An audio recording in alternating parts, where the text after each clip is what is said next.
Hi, this is Mr. Huebner again, just going over the lesson on basic functional groups for organic molecules. We're going to cover alkanes, alkenes, and alkynes.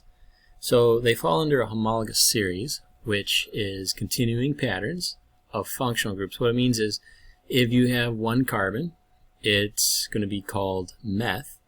If you got two carbons, it's eth. 3 carbons, it's prop. 4, it's bute, and so on through the various prefixes.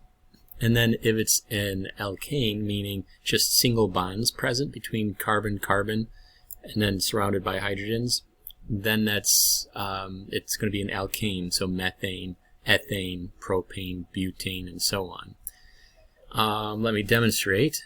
We got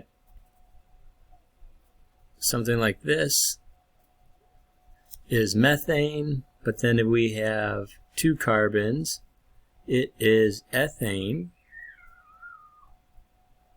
and if we have 3 carbons, it is propane. But what happens if we have a double bond? First of all, right here we have, let me zoom up on that, methane, ethane, propane, and it's totally surrounded by hydrogens, meaning it's saturated. It's a saturated hydrocarbon, just being composed of carbon and hydrogen. But what happens if we take some of these H's away and make it a double bond instead? So what we could do is do a double bond. What I'm doing is I'm taking away 2 of those H's. So I only have 1, and here I still have 3.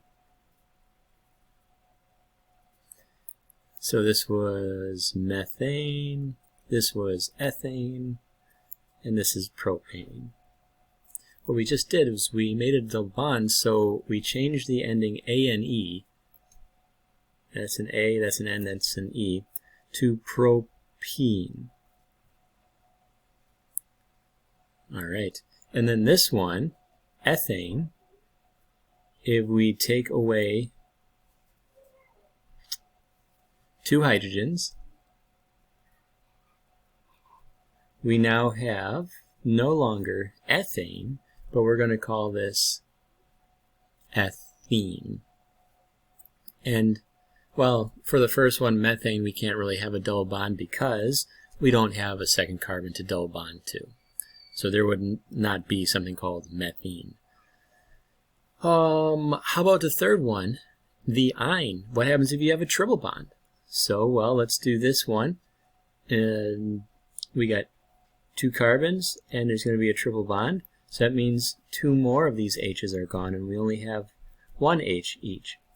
And if you think of each bond being 2 electrons, we got 1, 2, 3, 4, 5, 6, 7, 8. Carbon has 8. 1, 2, 3, 4, 5, 6, 7, 8. Carbon has 8, and it's satisfied. So if we had just a single bond, it's ethane with 2 carbons. If we have a double bond, it's ethene. So now this is going to be ethyne. And if we did propane, 3 carbons with a triple bond, it's going to be propyne.